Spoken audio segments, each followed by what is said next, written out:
Hanging out with a living legend here. I had a request to interview Mike McLaughlin, and so I stopped over to chat with him, and I realized he was talking with Kenny Brightbill. Last time I talked to him was, I believe you were getting inducted into the New York State Stock Car Hall of Fame on at Saratoga.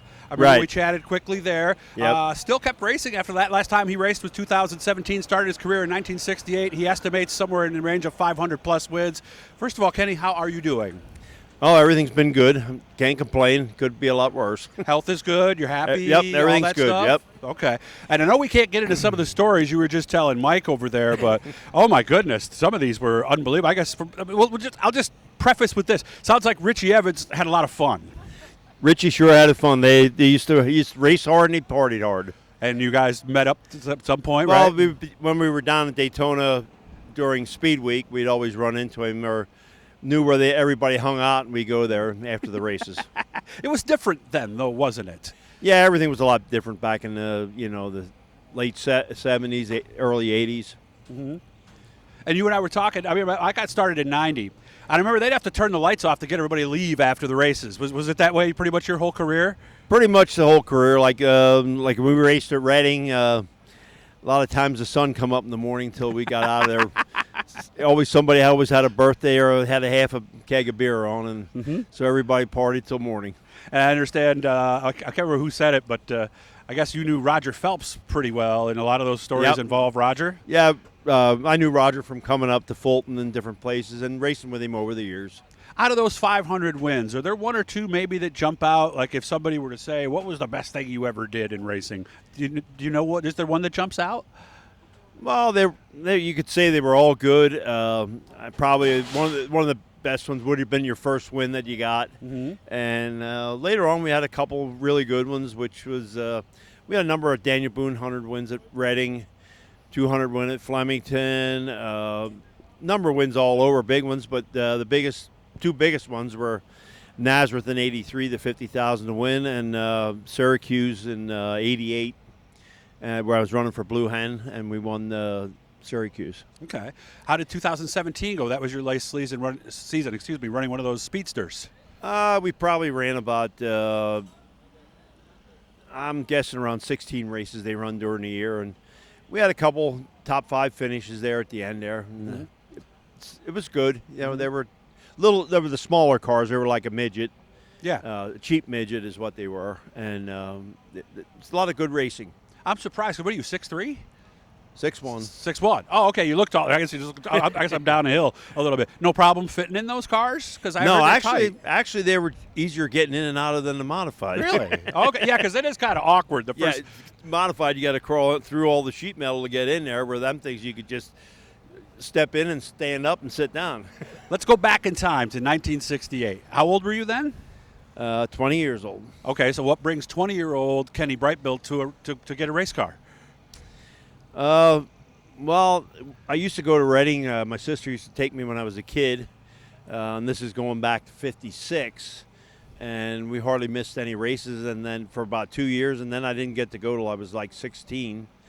And then we started hanging out on the backstretch at Reading, watching the races. And I got interested and wanted to see what was going on in the pits, and went in the pits and got hooked on the racing. Did you start working for someone else first? I started helping on somebody's car, and never intended to drive a race car. Oh, no. You just liked being around the race cars? Just was hanging around there, and then sort of I wanted the guy that owned the car to make it work better. I told him he needs to change some springs on it, and he said, "What the hell do you know? You're just a kid." Yeah. And I was 18 at the time, and I just sort of gave me a little determination. I was going to show him that I knew what I was talking about, which I really didn't know a whole lot, but it gave me to start, and I got started. I didn't know anything, had to learn everything from ground up. So he said, all right, you think those springs are so good, you go out there and show me, kind of something like that almost? He just said that, what do you know? You're just a kid, you know, and I was helping out, and I knew the car went good when the track was wet, but as soon as it dried out, the guy couldn't go nowhere. So I said, you need to change some springs in the back of this car to get it to work better. And that's, they didn't know anything about mechanical stuff, and I didn't know a whole lot myself, but I knew something had to be changed, Were you right? Oh, yeah. Okay, all right. What was your first car? Do you remember the first car you actually sat in and drove? It was a 37 Ford coupe that was running on the asphalt in New Jersey way back, and I went to buy a car from this guy. Not that I had any money, but I went and looked at it, and he had this old one that he was junked that was sitting on his lot, and the frame was broke. It was and had a seat in it, roll cage, front axle, and I said, "How much for that one?" He said, $35. I said, "Well, I'll take that one," because I didn't have no money. I was young. So you started with that and worked on it. Started with that, and the guys that was helping in the car, they blew up a motor, and I said, "What are you gonna do with that block?" And they said, "We're gonna junk it." I said, "Can I have it?" And they gave me that, and I got 2 sleeves put in it, and wow, got everything together I needed, and started.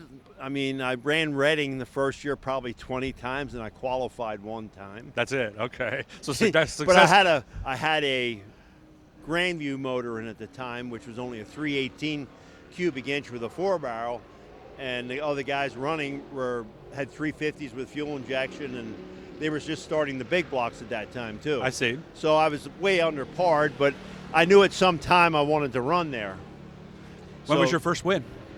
April of 1970. Oh, it took 2 seasons, third season to win a race. Third season, yeah, win a race. When did we start going to the race thinking, I'm going to win tonight, rather than just maybe I might win tonight? Hey, we just went there and kept trying. That's all. And So it happened so gradually you almost didn't notice? Probably you could say that. I mean, Okay. it took time till I got a good motor and fuel injection on the car. I had to work my way up till I had enough money to get the right stuff. You know what I Okay. mean? Now the most important question. If somebody were to come up to you today and go, "Hey, Kenny, we got an extra modified. You want to do some racing next year?" What would you say? I guess I'd have to think it over a little bit. Okay, so it's not an automatic yes.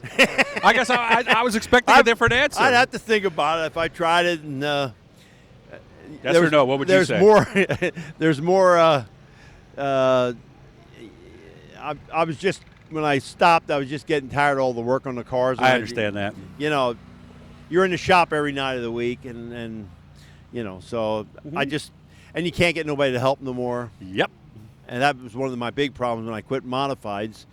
I was in the shop myself all the time, and I just get tired of it, you know. You think some young kid would want to learn something and hang Well, out? But way back in the 70s, you almost had to chase guys away. You had so many yeah, guys I heard there that. to help. Yeah. But guys would sweep the floor just to be part of the team. right. Yeah. But then later on, you couldn't get nobody. You know, it's I don't know. It's just way racing goes, I guess. So nice to catch up with you again. I really appreciate this, Kenny. Guys, hit the Bluey guy down there, guys, that'll subscribe you. We're doing some very cool things this offseason. We're up at our game. I really appreciate you spending time, and it's so great to see you, Kenny. Okay. Thank you. Right. Thank you.